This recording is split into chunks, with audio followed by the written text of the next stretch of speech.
Chapter 9. How to Use the Will.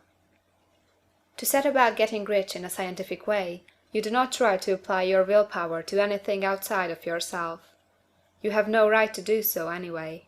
It is wrong to apply your will to other men and women in order to get them do what you wish done. It is as flagrantly wrong to coerce people by mental power as it is to coerce them by physical power. If compelling people by physical force to do things for you reduces them to slavery, compelling them by mental means accomplishes exactly the same thing. The only difference is in methods. If taking things from people by physical force is robbery, then taking things by mental force is robbery also. There is no difference in principle. You have no right to use your willpower upon another person, even for his own good, for you do not know what is for his good. The science of getting rich does not require you to apply power or force to any other person, in any way whatsoever. There is not the slightest necessity for doing so. Indeed, any attempt to use your will upon others will only tend to defeat your purpose. You do not need to apply your will to things in order to compel them to come to you. That would simply be trying to coerce God, and would be foolish and useless, as well as irreverent. You do not have to compel God to give you good things, any more than you have to use your willpower to make the sun rise. You do not have to use your willpower to conquer an unfriendly deity, or to make stubborn and rebellious forces do your bidding. Substance is friendly to you, and is more anxious to give you what you want than you are to get it. To get rich, you need only to use your willpower upon yourself. When you know what to think or do, then you must use your will to compel yourself to think and do the right things. That is the legitimate use of the will in getting what you want, to use it in holding yourself to the right course.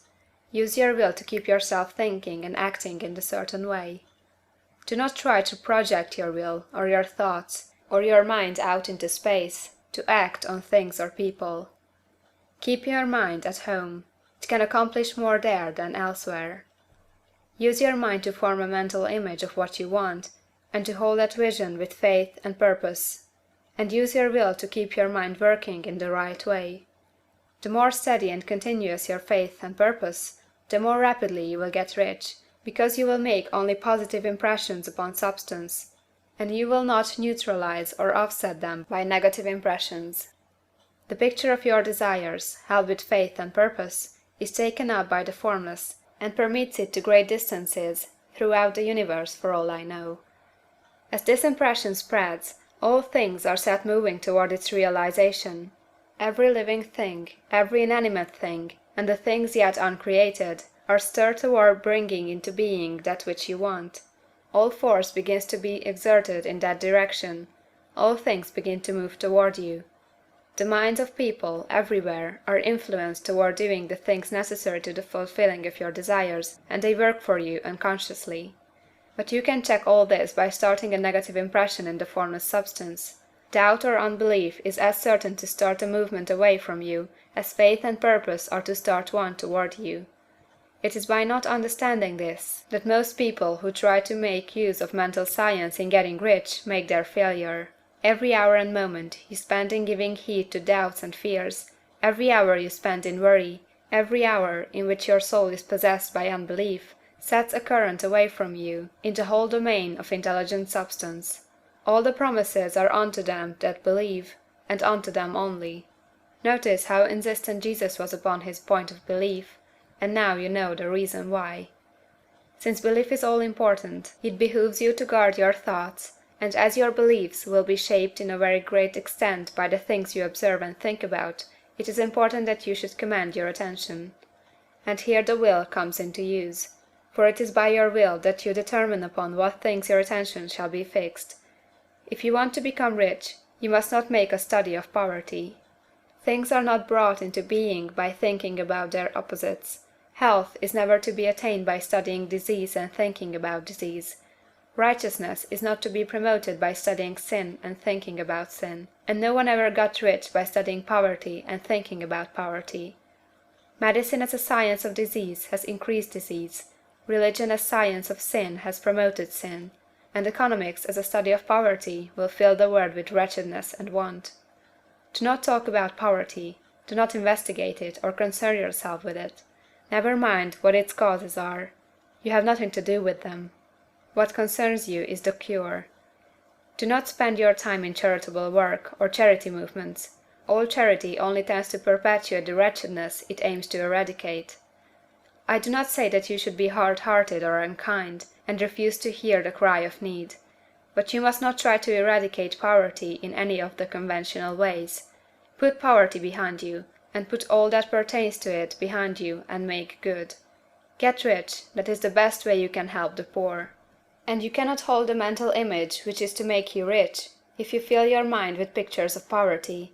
Do not read books or papers which give you circumstantial accounts of the wretchedness of the tenement dwellers, of the horrors of child labor, and so on. Do not read anything which fills your mind with gloomy images of want and suffering. You cannot help the poor in the least by knowing about these things, and the widespread knowledge of them does not tend at all to do away with poverty. What tends to do away with poverty is not the getting of pictures of poverty into your mind, but getting pictures of wealth into the minds of the poor. You are not deserting the poor in their misery when you refuse to allow your mind to be filled with pictures of that misery. Poverty can be done away with, not by increasing the number of well-to-do people to think about poverty, but by increasing the number of poor people who purpose with faith to get rich. The poor do not need charity, they need inspiration. Charity only sends them a loaf of bread to keep them alive in their wretchedness, or gives them an entertainment to make them forget for an hour or two, but inspiration will cause them to rise out of their misery. If you want to help the poor, demonstrate to them that they can become rich. Prove it by getting rich yourself. The only way in which poverty will ever be banished from this world is by getting a large and constantly increasing number of people to practice the teaching of this book. People must be taught to become rich by creation, not by competition. Every man who becomes rich by competition throws down behind him the ladder by which he rises, and keeps others down. But every man who gets rich by creation opens a way for thousands to follow him, and inspires them to do so. You are not showing hardness of heart or an unfeeling disposition when you refuse to pity poverty, see poverty, read about poverty, or think and talk about it, or to listen to those who do talk about it. Use your willpower to keep your mind off the subject of poverty, and to keep it fixed with faith and purpose on the vision of what you want. End of Chapter 9.